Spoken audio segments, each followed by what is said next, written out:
Welcome! In this video I want to explore with you the lies that we tell ourselves and which so often cause us to have such violent, intense and strong reactions to what other people say and do. Where do they come from? Why do we have them? And how can we stop them? Let's start with a typical example. Something happens at work. Here we have our boss who loses his temper and blows up and yells at us and our co-worker. Amazingly, our co-worker shrugs it off with ease and a smile. Oh, he is just in one of his moods again, he says, moves on and forgets about it. But our blood is boiling. We are furious, enraged and upset and can't sleep for weeks. Why is our reaction so different to our co-workers? There can be many different reasons for this. One of them would be the ancestral lineage of our beliefs. To better understand that, we need to go back in time.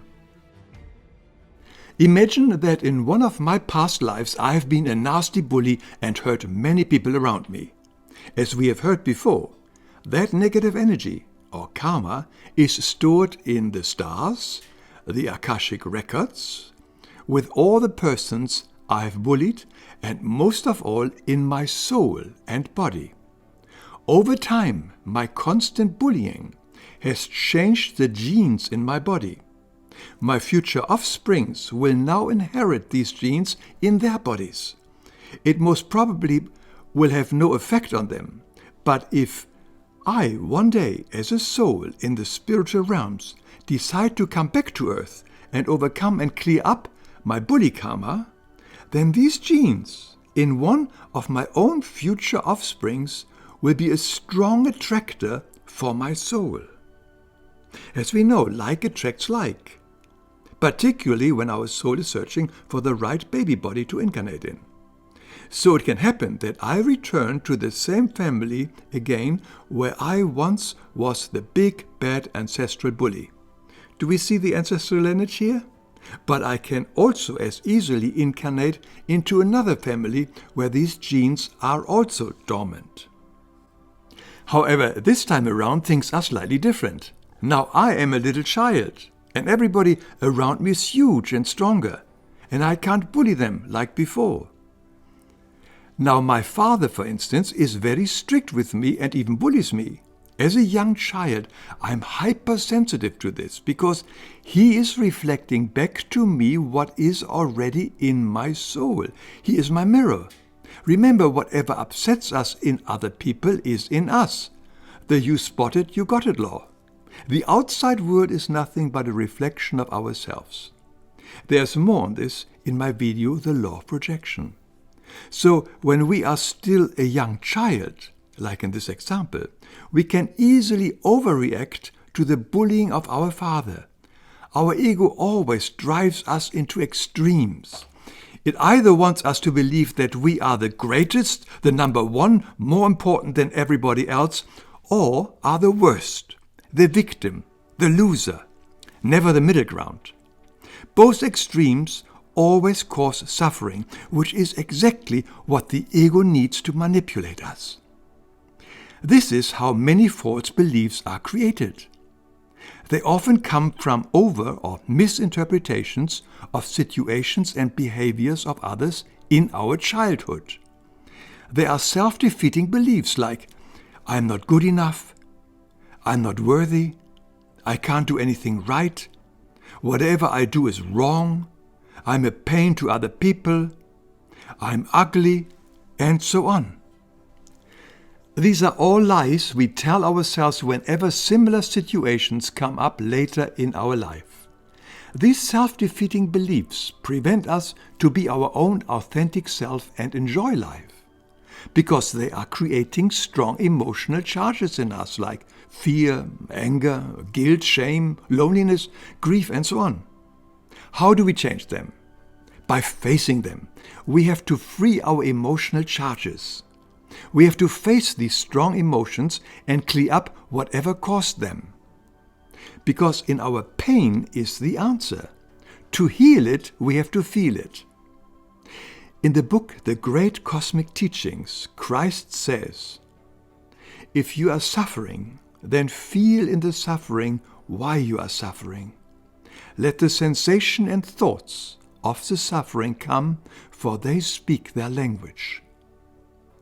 By going within and explore the thoughts, images, and memories that may arise, we can go to the root of our suffering, often related to our childhood. And with His presence, help, and guidance, we can find the answer and the solution. For those who might find this a bit difficult at first, there are also some very practical steps or questions that we can ask ourselves. They were developed by the therapist, life coach, and author Penny Cohen. I let her explain them to you. Hi, Hans. Thank you for inviting me. You know, in answer to your question about what happens when a boss yells at two different people and one gets emotionally charged, the way I think of it is that a soul comes into a body with the DNA passed down from generation to generation with acting out tendencies. Now, these tendencies become constrictions in the body. They're character traits, just like medical conditions are passed down, so are psychological ways of acting out. If you look at siblings, you can see that one might be very peaceful and calm, while the other one is very anxious and angry.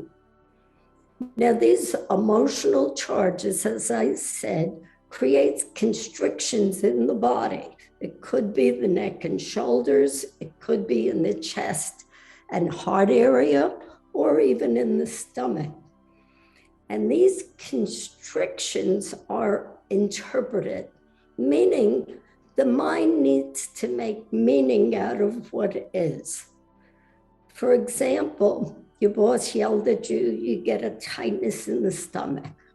This could unconsciously remind you of when you brought a test home with a very bad grade on it, and your father yelled at you and even punished you. You interpreted it as, I'm not good enough, I can't do anything right, maybe even I'm stupid. These interpretations, these self-defeating beliefs, become self-fulfilling prophecies. Now, to neutralize this and open up to a higher sense of love, or self-love even, we have to get to the core feelings beneath the emotional charges. If we don't get to the core feelings and free them, it's very difficult for new positive beliefs to be absorbed. Now, in order to do that, working over 35 years with clients, I've developed an internal inquiry process of 10 questions that takes maybe 21 minutes, give or take a few. And I'm happy to give it away free to you just by downloading it.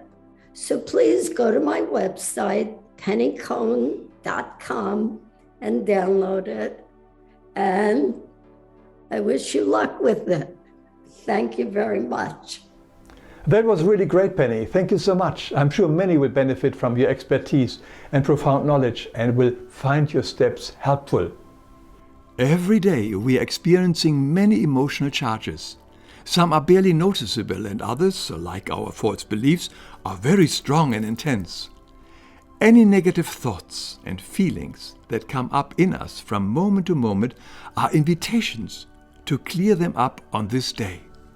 They are all reproductions of our own past productions.